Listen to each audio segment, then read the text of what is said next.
good hands. You can always rely on this guy when the going gets tough. Welcome back to Green Flag at the Breakdown. This month we come to you from the legendary Leicester Tigers training ground here at Oval Park. And first up, we're going to meet an icon of the club, the almost but not quite ageless Tom Croft.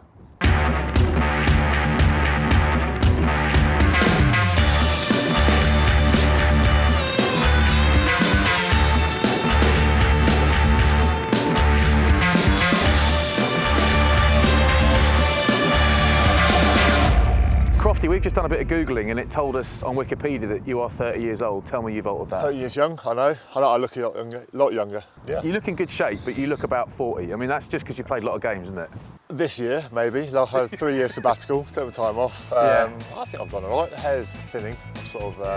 Gooley's had to be on the phone with his number. So, I got that offer as well, actually. Did you? Yeah. You could go for it?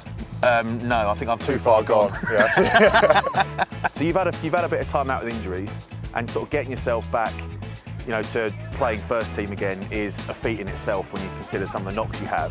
How do you keep the mind healthy during those periods, or is it just salt your way to fitness? To be honest, after the first injury, it was that gave me my blueprint, and it's not the best way to be, but then the subsequent injuries, I knew exactly what to do, how to put my mindset, and it was always just about getting back as soon as possible. So, to be honest, this season, I think we're potentially 20 games in a row.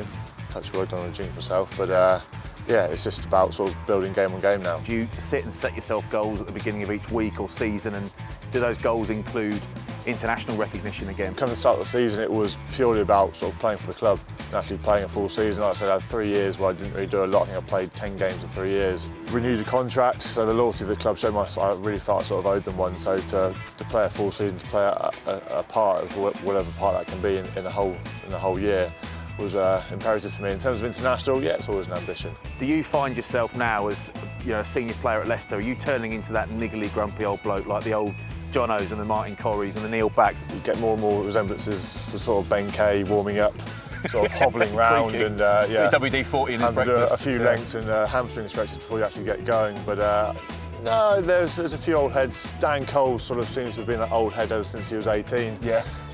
Kind of in reflection compared to him, we're all sort of still pretty young. In terms of Leicester Tigers as a club, we see from the outside, we see you lose a game, everyone loses a game. We see you lose two, the ears prick up a little bit and you start thinking, unlike Leicester to lose a couple on the bounce, and it doesn't happen very often, but when Leicester lose, say, 2 or 3 on the bounce, we all automatically say, well, that's not going to be a very pleasant week. Is there a change in atmosphere when form drops? To be fair, most training sessions aren't that enjoyable. Mr. Cockrell involved, but no, I mean, I think it probably has improved. Obviously, the science, the S&C is coming more than it was sort of when I was 19. But I mean, it's not down to the coaches. When we lose 1 and we lose 2, the standards aren't good enough, and we know that. And intensity is increasing training because the players are driving it. Now, whether that's a senior player, whether that's a young player just coming through, everyone's got to drive that, because you get a couple of injuries and you have young guys, for instance Harry Thacker, young guys coming now playing at hooker, he's got to drive the standards out as someone like Tom Youngs has. Yeah. And as a Leicester player, sitting where you are at this point of the season, what would represent a successful campaign come the end for you? It's never changed for us. If we don't come away with silverware, it's been a disappointing season. So that's the aim. That's it. That's the aim. Thanks, Crofty. Good to see you, mate. You look freezing cold. I'm pretty You're cold. You're too lean, mate. That's the problem. You could have given me a jacket. I told you. I've got 2. And just spare gloves. Got more in the back, mate. Yeah, you should have said.